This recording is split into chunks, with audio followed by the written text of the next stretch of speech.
get started as other people come in.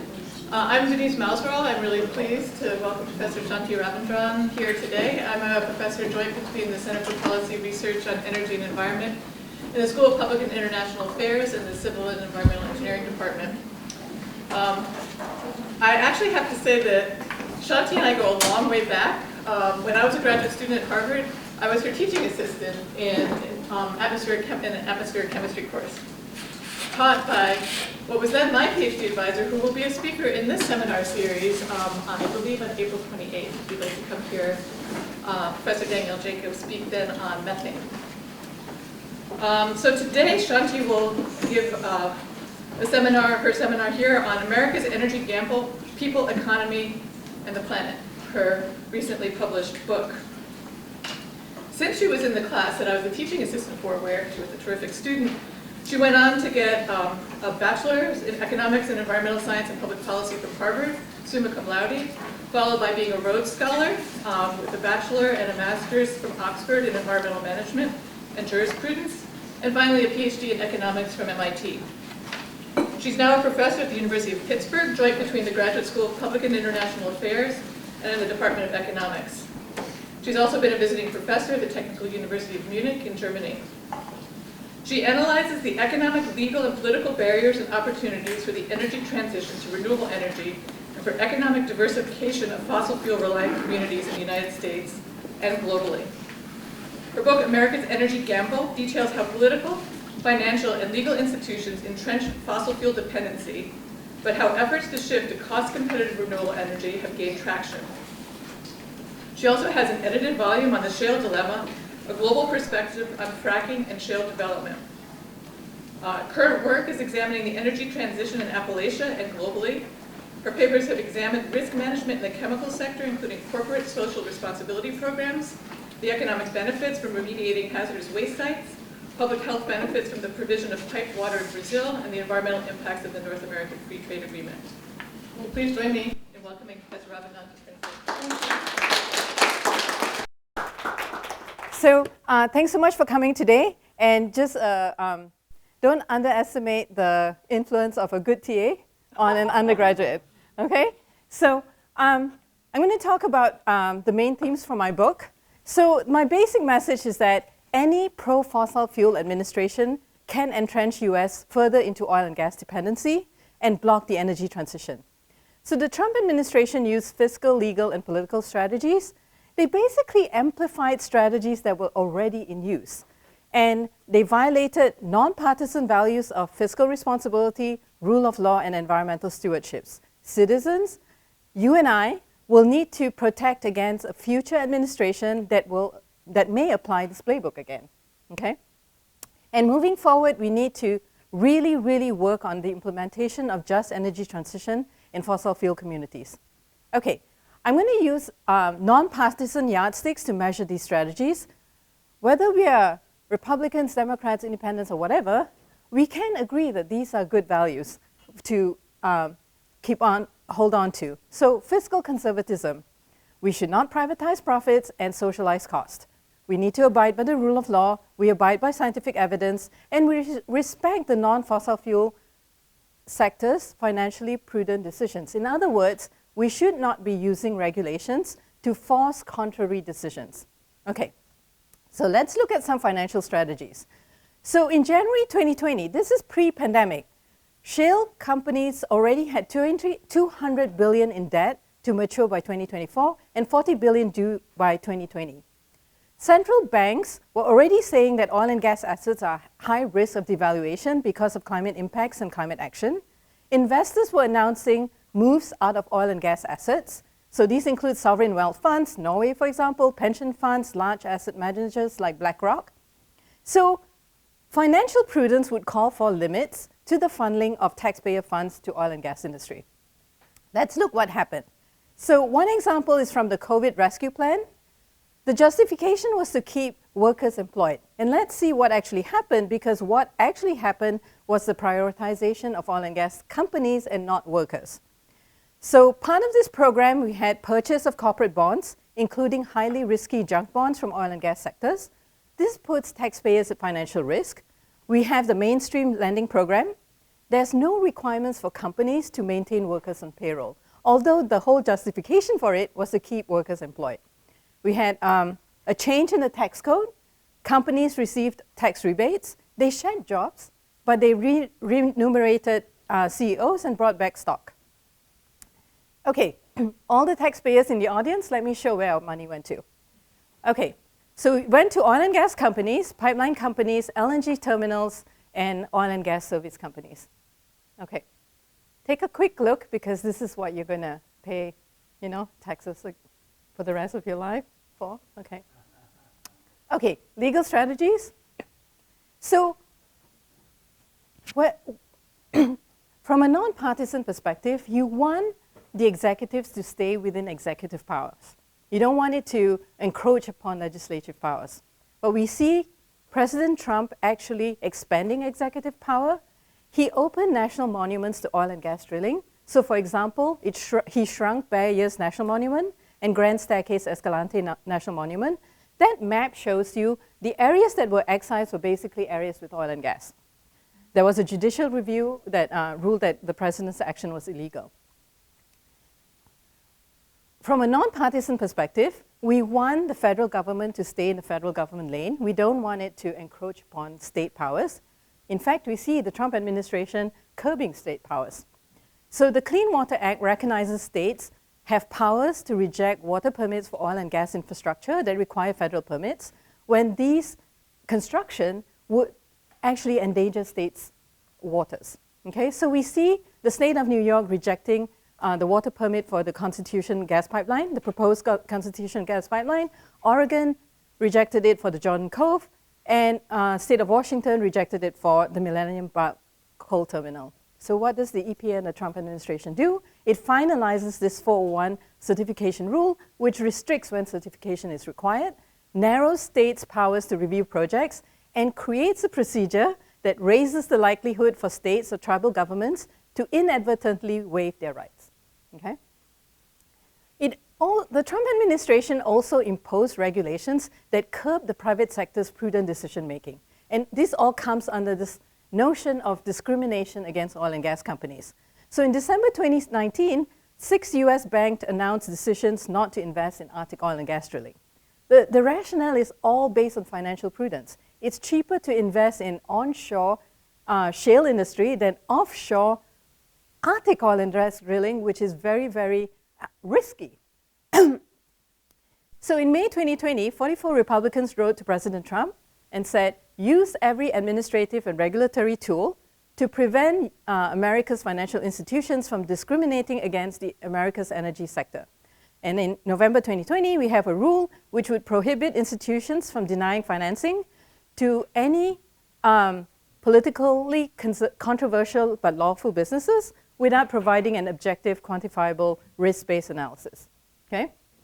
We also see more regulations that curb prudent actions by private enterprises, for example, in the area of ESG. So investment funds are considering environmental, social, and governance factors in directing their investments because these factors do affect financial returns. The Department of Labor in 2020 proposed a rule where investment fund managers who managed their employee retirement funds must focus on financial returns. Okay? So the problem with this is this fear of running afoul of that rule may discourage fund managers from considering ESG factors that can influence financial returns. So kind of what's being promoted right now is this head in the sand kind of investment strategy. And I always think it's so unfair when we see this picture because at least the ostrich is thinking about vibrations, right? Okay, so on the science aspect, the Trump administration undermined science in regulatory process. It inserted the views of contrarian scientists in the record of decisions for the regulatory process. This is really, really important because this is for long run. Because we are going to look back at the record of decisions for the next set of regulations. So I give you an example here from the National Ambient Air Quality Standards. So the National Ambient Air Quality Standards would be, for example, the PM10 standard, Ambient PM10 standard. So the Trump EPA administrator selected the Clean Air Scientific Advisory Committee, and a subset of these people were known for their contrarian viewpoints. And he dismantled the 20-person PM10 study panel. So the 20-person PM10 study panel, these are experts on PM10. They know the science of PM10.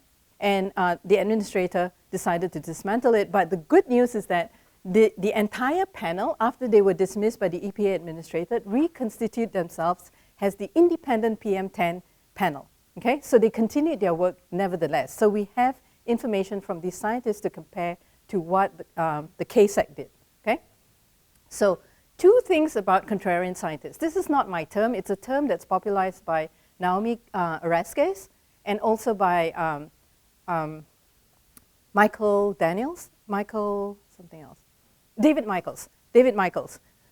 So they talk about contrarian scientists and the features of contrarian scientists is to question the consensus science, and they tend to amplify uncertainty, and they also tend to narrow what counts as causality. And you can see here, by comparing on the left column the contrarian viewpoint in the KSEC report, and there was also 2 dissents within the KSEC itself. So you can see on the left-hand side, the KSEC says, well, the draft assessment fails to provide evidence on the causal relationship between particulate matter and health impact. And they argue that the only kind of causality strategy that you can actually respect is this manipulative causality. What do they mean by this? It's, it's double-blind trials. That's the only way you can accept causality. And then another way is when you have an exogenous change in policy and there's a difference in air pollution in 2 regions, and then you look at the impact in these 2 regions. They argue that the only strategy that you can respect in establishing causality is using this kind of methods. And this idea of narrow evidence of causality was gained prominence in this KSEC report. This really matters because in future, when there's any kind of judicial review, the judges do take into account what the KSEC actually says.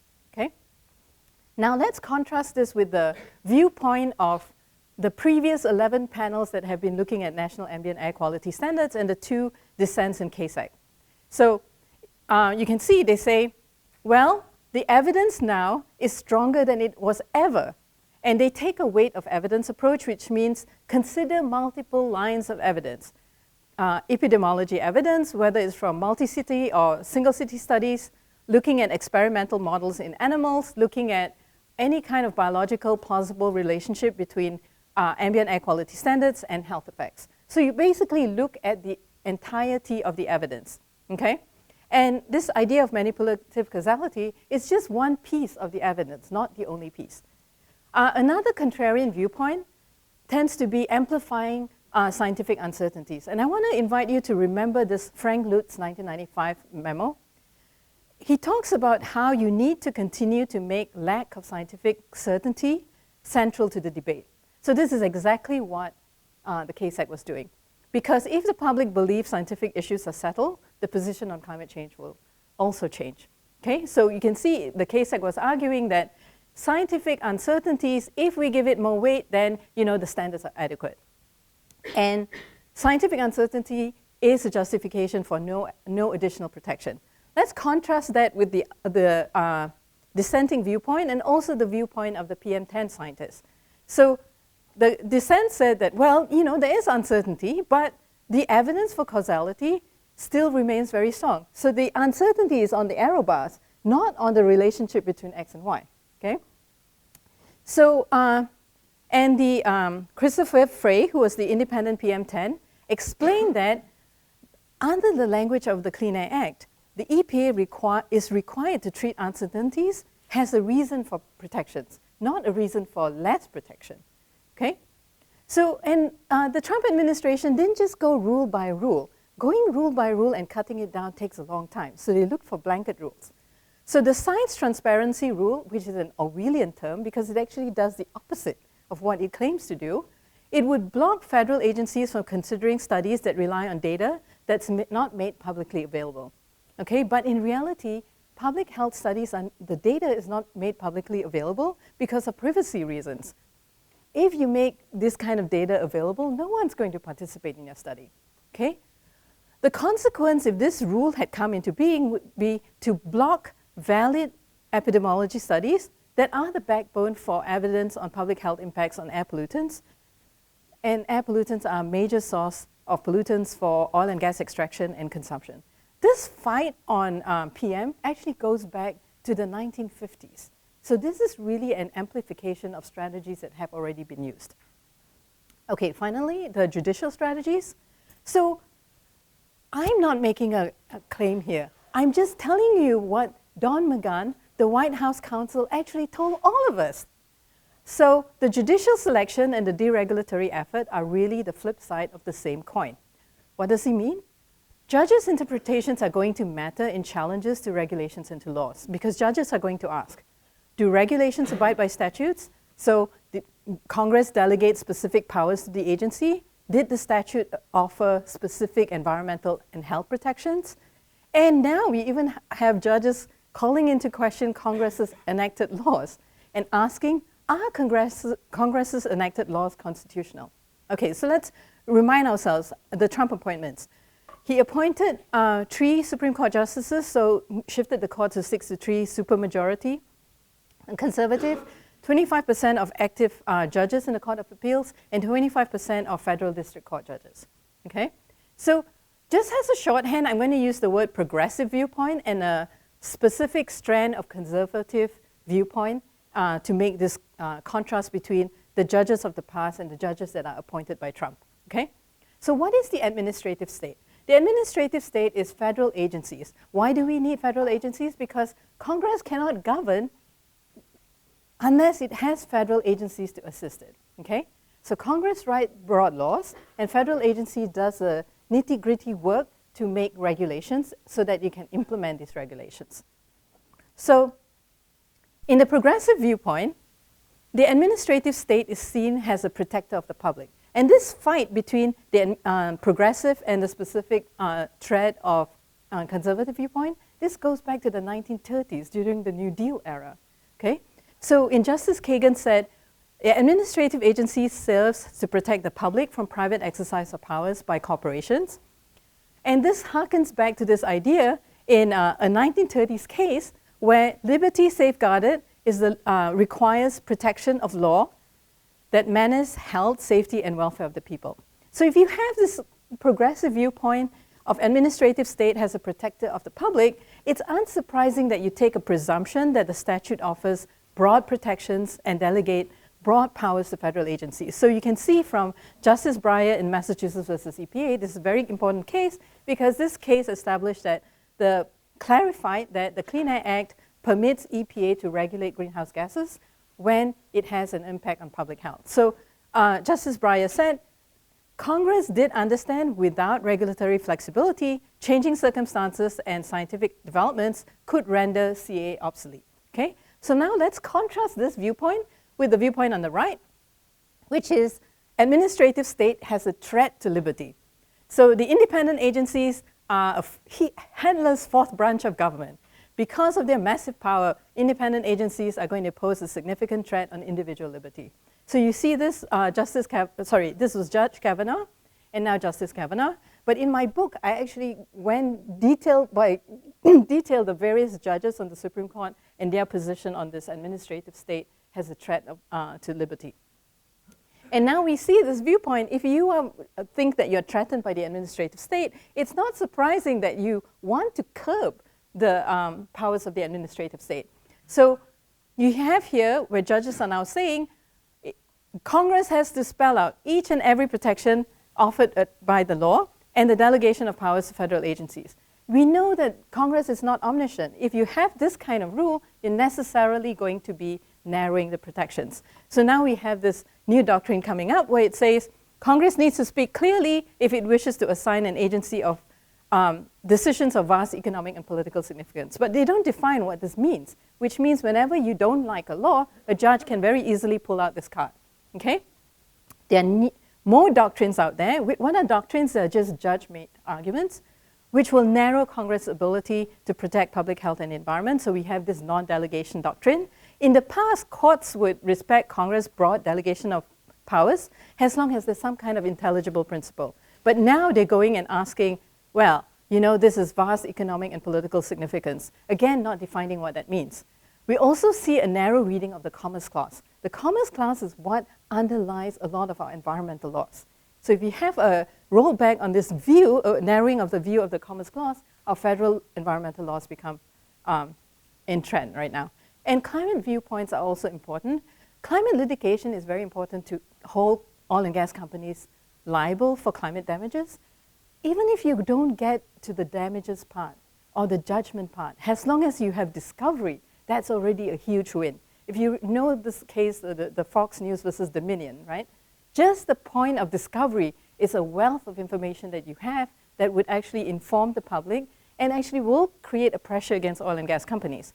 And legal decisions turn on questions of facts and law. And what is very concerning is that, for example, Justice Barrett in her confirmation hearing said that she lacked the scientific expertise to judge whether human activity caused climate change. Okay, so this is a very, very subtle climate denial viewpoint. Okay, if you can't distinguish that, you can't make the point, this is a fact. This is very worrying when you're going to make a decision based on fact and law. Okay, okay, so basically failure on nonpartisan viewpoint. And I think, just to tell my concerns in the future, we do see a continuation of these strategies in the States right now. State governments are attacking private sector prudent decision making, all these ESG, attacks on ESG. You see that going on. You also see subsidies for decarbonization that can lock in fossil fuel dependency. And I think this is where we really need to pay attention. I'm going to shift gears right now to talk about moving forward. What do we need to do? We need to work much more on just energy transition in fossil fuel regions. The great thing to celebrate is this Inflation Reduction Act. The provision that's really cool is that there's investment in renewable energy and energy efficiency, but more cool than that is that they're targeted to energy communities. You can see these are the regions where, the jobs across the US in terms of like fossil fuels is actually small relative to the US. But in all these regions, it makes up a huge share of the GDP. And when you lose these jobs, you also lose tax revenue that sustains schools, fire department, all this stuff, right? So we really need to pay attention to these communities. But there's tremendous work that needs to be done on implementation. Okay, so grassroots organizations are behind the shift to renewable energy and regenerative agriculture, conservation, and so on. So this is by grassroots organizations band together calling themselves Reimagine Appalachia. Very much thinking about economies that work for workers, communities, and our health, and that create wealth locally. Okay, so just to give you some findings from our study so that you get the viewpoint from southwestern Pennsylvania, from the people of southwestern Pennsylvania. So we did a study on deployment of solar as an economic diversification strategy. And we looked at Pennsylvania and Maryland. So there's this nice regression discontinuity idea where you look at four different counties that have similar patterns in terms of their coal legacy, agriculture communities, conservative political leanings, but they are exposed to stronger solar policies in Maryland and weaker solar policies in Pennsylvania. We use semi-structured interviews. The limitation is that we still have only 20 interviews, and we're trying to raise the number of interviews. Okay, findings. Many farmers support renewable energy leasing. And why? It supplements their income.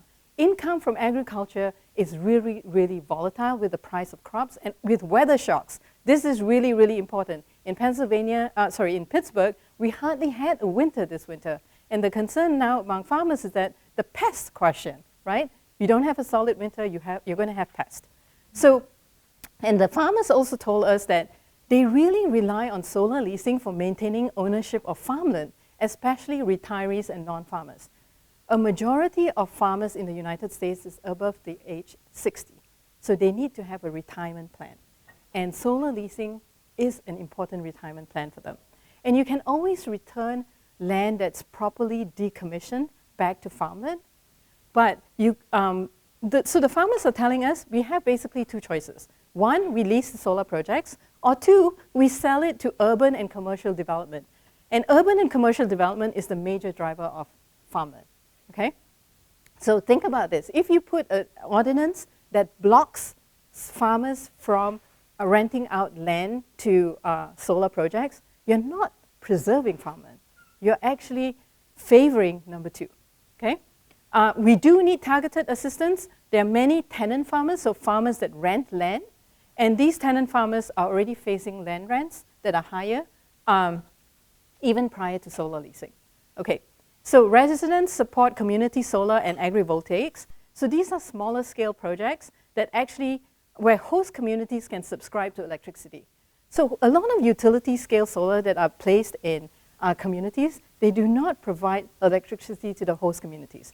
This angers communities because, like in my region, most of the generation comes from natural gas. So we pay really high electricity rates, but we cannot get the solar electricity from the utility scale that we are hosting, okay? So the community solar, on the other hand, would actually allow subscription for the host communities.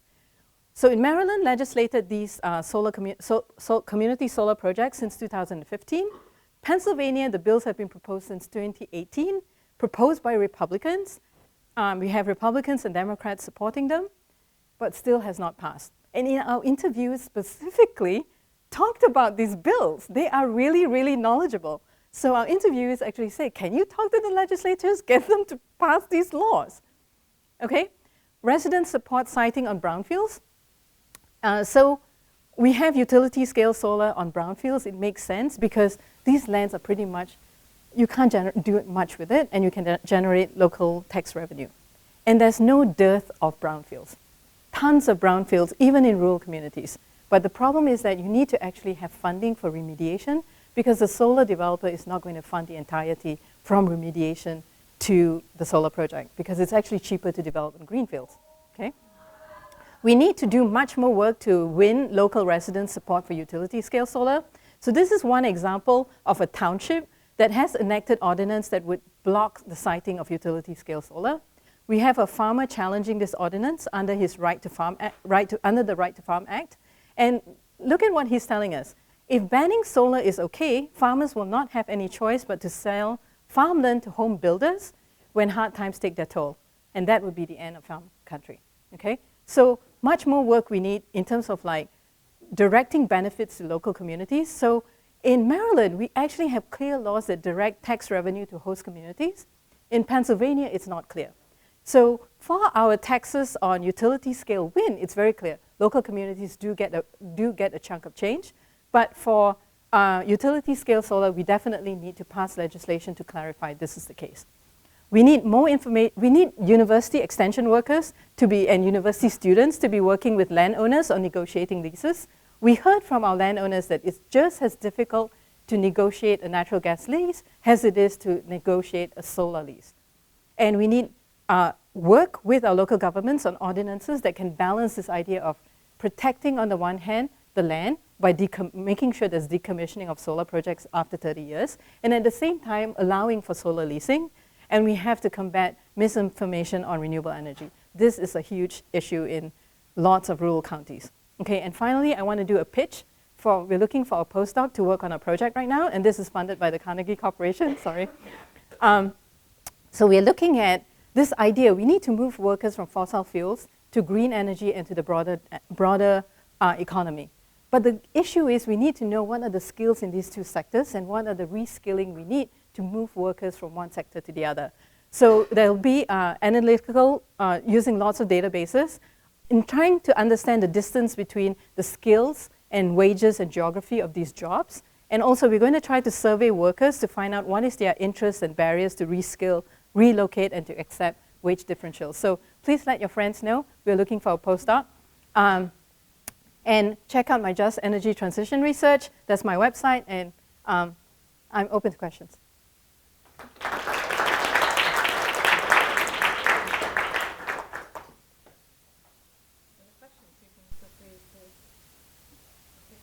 Actually, I have an anecdote that you might be interested in. So I've been on KSAT, Mm-hmm. and I've also been on the UK Chartered Science Advisory Board. And normally people are appointed for 2 terms Mm-hmm. of 3 years each. At the end of my 3rd year, in the Trump administration, I received a note saying, thank you very much for your service. And then I found out later that the person who was appointed to replace me had a PhD in statistics, in which he showed that air pollution did not affect human health. So very consistent with your findings that the Trump administration was appointing skeptics to the highest review boards at UPA. But I have to give a shout out to all these scientists who really did push back, right? They reconstituted the PM10, and then several people on the SAB were doing a tremendous amount of work, like Allison in Washington, that was really trying to push back on all these rollback of science. I think, this is not ended with the Trump administration, right? This is, for example, the science transparency rule.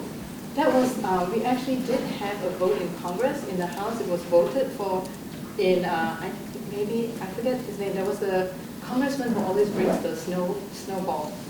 I forget his name, but he was pushing for it. But you can check it out in the names of the book. Like, I kind of, taken it all out of my brainstream, out of fear, out of concern. Edward? Yes, hi. First of all, great to see you here at Princeton, and so lucky that we are having you speak to us today. I have not read the IRA bill, all of it. I have read parts of it, but not all of it. Are you aware of any efforts by the political entities, meaning not just the president and the EPA, but the political entities, when there was a majority by Democrats in the House and the Senate, to undo some of the efforts by the EPA during the Trump years? Okay, there is so much work to be done that I don't fault anyone for not having done all the work that needs to be done to reverse stuff, right? But a lot of the rules that I gave you, luckily it came in the nick of time. The Biden administration came in, and many of these rules that I talked about didn't come into being. Okay. Okay, so that's a great thing, right, that the Biden administration done. But I think the Congress needs to do so much more work in terms of actually legislating a lot of things, right? But there's a mountain of things to be done, and I really want to give them tremendous, kudos for doing the IRA and the IIJA. I think what they actually did that's really important that federal agencies are doing now is to put money aside for local governments to actually be able to apply for those grants to do the renewable energy stuff. So another research project that we have is to survey local governments to find out their capacity to apply for grants. What do they need to apply for grants? And if I were a rich person, I would actually do a philanthropy where I'm actually sending all my university students, MPA, from, forget your school what it's called, but the MPA students that I met, send them all to Pennsylvania, sit down with local communities, apply for grants, apply for renewable energy credits, try to get the grant for doing brownfield redevelopment. We just don't have the capacity, the human capacity to be doing all this. When you think about mayors in all these local governments, it's not a full-time position, right? They have to feed their family, do a million other things, and also apply for these grants. So I think really, if I were a philanthropist, I will hire lots of students who are from Appalachia. We have a lot of tremendous students in Appalachia. We don't need to bring them from Princeton. We can bring them from Pittsburg and, Carnegie Mellon, Pittsburg, Penn State, right? Fund them to be able to do all this work with local governments. And that's where I think, the implementation is really, really key. We talk about passing the law, but that's only the first step. We actually see a race now between the blue hydrogen issue, and I think I spoke with a student this morning. I was trying to convince her to do a dissertation on blue hydrogen. There's a race between blue hydrogen and this idea of deploying renewable energy, right? There's a race going on. And if we don't have enough human capacity to push forward with renewable energy, we're going to lose, right? And I told you so many examples where we actually need help. We need help with the local ordinances. We need help with informing landowners how about, reading through these leases. Can you imagine a lease for a 30-year utility scale solar plant? That's like a crazy lease. I have trepidations doing my, my rent when I was a graduate student, renting the leases for 6 months, I was afraid, right? Can you imagine this 30-year leases? This is crazy. So I do have an application, a grant to work with the law school to try to get our law school clinicians to be working on these kind of issues, right? So it's a lot of work to be done. Just another question right away. I have a follow-up question. Yeah. So you probably know that the IRA has funded the plugging of abandoned oil and gas wells to the tune of about $11 billion. So that's a huge infusion into Appalachia. as well as other parts of the United States, California and whatnot. Do you see fossil fuel workers being employed to do those jobs instead of some of the existing? I don't have data on that. I don't have data on that's probably just being spun up right now, but it seems like that could be a way to keep fossil fuel workers employed, and then also, the question that becomes even more acute that you're asking is how do you get the manpower you need to deploy the solar? And also I'm wondering about what about wind, because on the mountains, in the Appalachian Mountains. Yeah, we actually reasonably good quality wind. Good quality wind, and actually we were quite successful with the wind. So in Pennsylvania, the counties that I showed you, Somerset County, it has wind power. So the ridges are basically, the wind power is occupying the ridges. And there is some pushback on wind power, but the fact that you do get tax revenue to local governments, and that was clarified by the legislature, that was a tremendous help in terms of getting utility scale wind going. So now we need help with the solar issue. So that's why the focus on solar. On the point of plugging abandoned wells, I think the idea is good, right? The idea of, yes, we need to plug abandoned wells is important, but I think the implementation also needs to be looked at very carefully. I want to give a shout out to Ohio River Valley Institute. I'm an advisor on so I want to be transparent. But they are doing work in trying to find out, is the money going to plugging those abandoned wells where you cannot identify who is the responsible party? That's where the money should be going. Or is the money going to plugging wells where existing companies have the responsibility, right? So this is one issue we need to look at. And also the idea is that it should be made clear to oil and gas workers that this is the money coming from taxpayers. It's not the oil and gas companies that are looking out for their interests, because we also want to use this money, this taxpayer money, to build support for the shift. If you don't clarify to oil and gas workers that this is taxpayer-funded funds for helping you to shift to a new industry and to keep you employed while you shift to new industry, I think you might have a perpetuation of a belief that oil and gas industry is looking out for their interests, when that's not the case. I think we need to be a little bit smarter about the political economy that goes in with our implementation issues.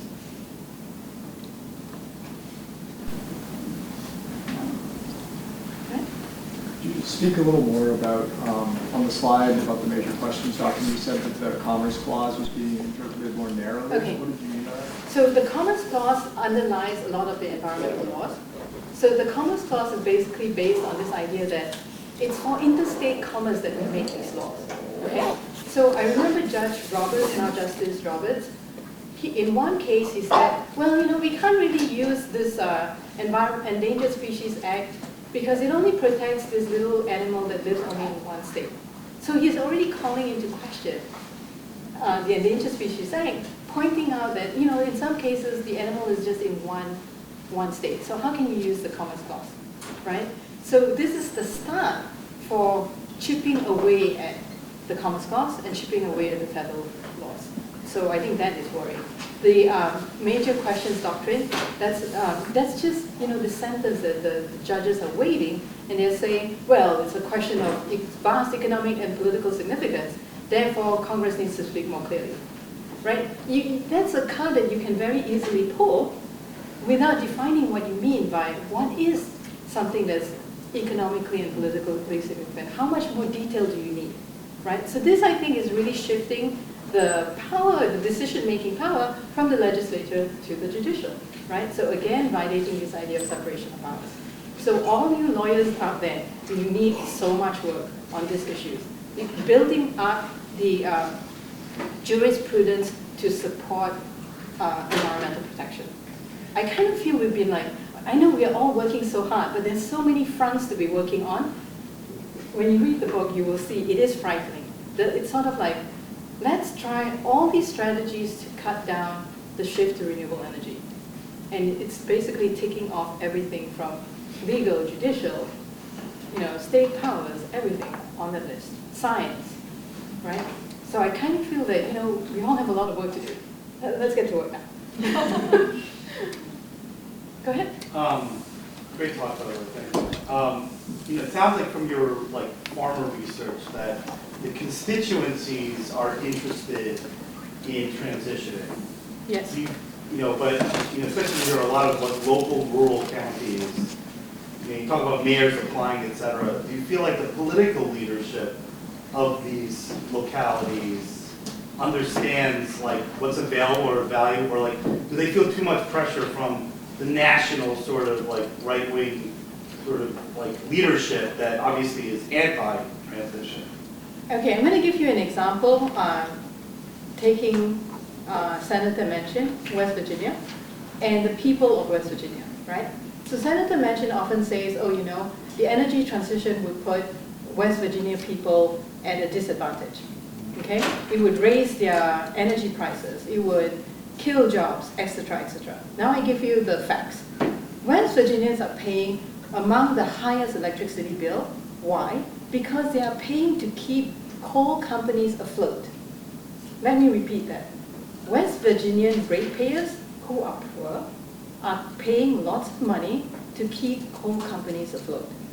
Is that a problem? Yes, it is a problem. And when you look at the Build Back Better bill before this stuff, there were surveys done on West Virginians and asking them, do you support the provisions? They didn't say, do you support, Build Back Better? Do you support the different provisions? And you can see strong support of these provisions. But Joe Manchin says, well, no support. So I think there's a disjoint between who the political representatives are representing, whose interests are they representing really, and what the local people's interests are. And I think we also need to do a better job in terms of informing local communities on the issues. These areas are all information deserts, right? We used to have lots of local newspapers.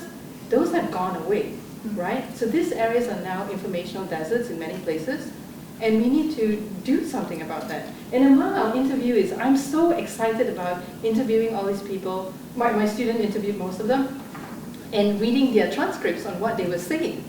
These people know what's going on. They identified the misinformation that was happening in their community. They told us, where's this misinformation coming from?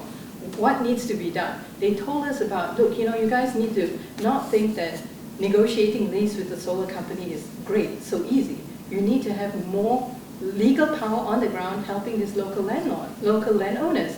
So I think lots more work on the ground informing people. I think there is a spread of misinformation going on, which is extremely worrying, right? Because now you have people who are astroturfing in these groups and making them believe what is not in their favor, which I think is really evil, right?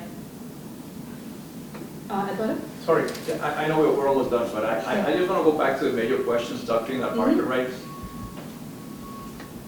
I agree with you, Yeah. but I'm not going to agree with you for the question. Just to set it out there. Is there somewhere within your framework where you think the agencies are going too far, and that it's really the political structure that should take care of those questions at the congressional level? I mean, because the argument by the most conservative judges is not the environment is, this is a good or bad for the environment. They're saying the agencies, or at least the rationale is the agencies were not empowered to do that. They were empowered to do something else, and they're going way out of proportion. So it's more a democracy, representation kind of thing what they're arguing. No, I think they are arguing giving more powers to the judicial, and this is why I say that. In the Clean Air Act, right, it says the words actually say something to the fact that the EPA has the power to legislate on air pollution if it hurts public health, in the interest of public health, right? This means to me that the EPA, with the knowledge, can come up with regulatory strategies that's low cost to get to this end, right?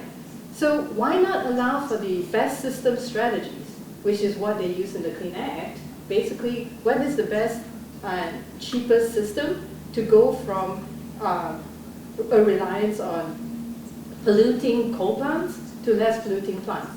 You do what the Clean Air Act, what the Clean Power Plan was proposing, which is this best systems approach. So why is the agency going further than what? When the agencies were told, you have the power to do air pollution regulations to protect public health. That's a very broad thing. Congress doesn't need, what is Congress going to do now? Like, right, methane is a pollution, CFCs is a pollution, HFCs is a pollution. It will never end, right? When would it end? Our Congress has a lot of things to do, but getting into this nitty-gritty of each single air pollutant is not going to happen, or each single strategy is not going to happen, right? So, yeah. And you wouldn't even want it to happen because they don't have the scientific depth or Yeah. expertise. That's what the agencies are set up to do. Right. So that type of regulatory development really belongs in a place where the technical experts do it. Right, and I respect the technical experts because they are really, very clear in terms of trying to figure out what is their, what is allowed within the rule and what is the best approach empirically. And all our MPA students who are going to work for the EPA, thank you in advance for your work. So if there's no further questions, Great, but you guys can always email me. If you come from a region that's like Appalachia or, cold country, please email me because I would like you to encourage you to come back. We need you there. We don't need you in the coast, okay? Cool? Very good. thank you so much.